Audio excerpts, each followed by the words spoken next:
SSS pensioners! It's me, Angel again. Welcome back sa aking YouTube channel. Panibagong video, panibagong kaalaman na naman ang inyong matutunan sa video na ito.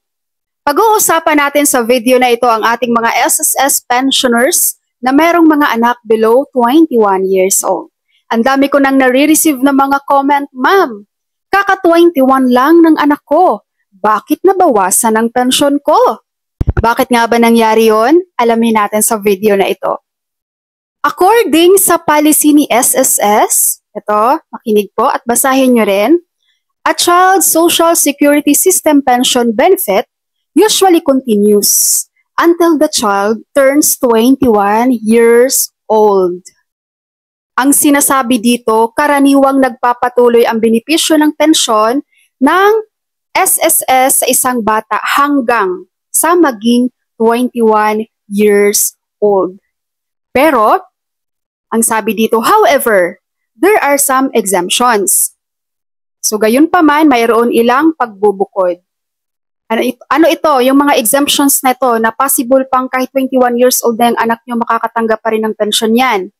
Number 1, if the child has a permanent disability that is considered by the SSS, the pension may continue beyond 21 years old. Anong ibig sabihin? Kung ang bata daw ay may permanenteng kapansanan na kinikilala ng SSS, ang pensyon ay magiging magpapatuloy kahit lumampas po siya ng 21 years old.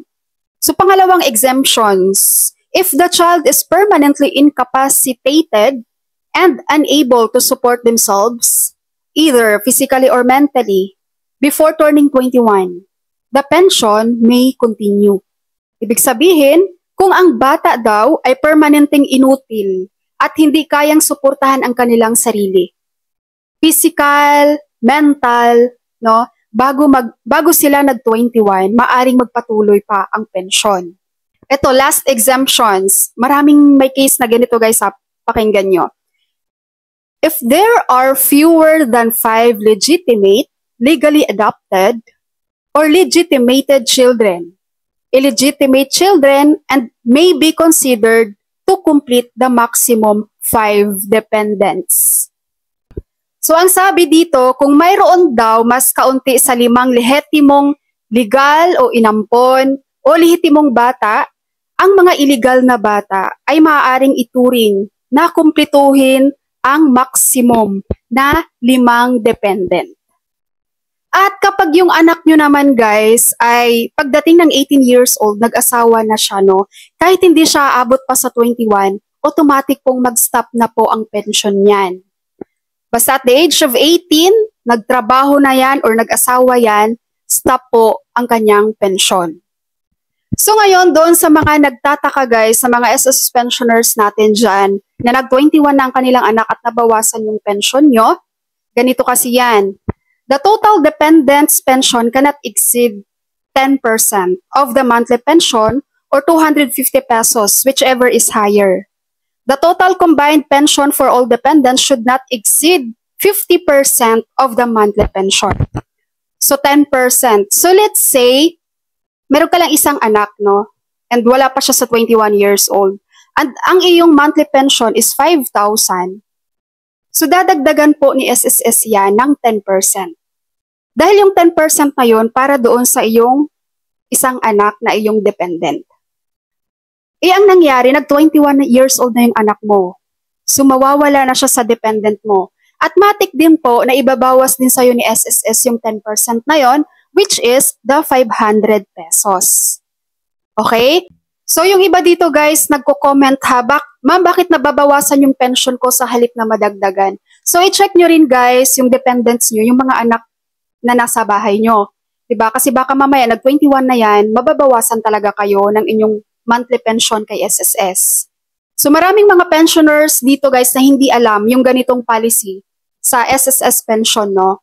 Though alam ko namang minsan kasi hindi rin napapaliwanag sa atin ng SSS yan. Kung pagdating ng 21 ng anak mo, ano bang mangyayari sa pension mo? May mababawas ba o wala? Parang katulad lang din yan guys sa mga nag-apply pa lang ng pension kay SSS na nag-advance ng 18 months advance, di ba? So hindi rin pinapaliwanag sa kanila ng SSS after matanggap ang 18 months advance na yan na pensyon. Kailan ka na mag-umpisa ng iyong monthly pension? So maraming hindi nakakaalam dito kung kailan mag-start ng monthly pension pagkatapos matanggap ang 18 months advance pension kay SSS. So ngayon sa mga pensioner dyan na dalawa ang dependents nyo na hindi pa nag-21, di ba? So ibig sabihin 20% din ang dinagdag ni SSS sa inyong monthly pension kasi 10% per dependent to ang additional sa pension nyo. Kaya pag nag-reach na yan sila guys ng 21 years old, i-expect nyo talagang ibabawas po ni SSS yung pension nila. Tandaan nyo, every dependent is 10%. So pag may nawalang isang dependent sa'yo, minus 10% na yung pension na natatanggap mo.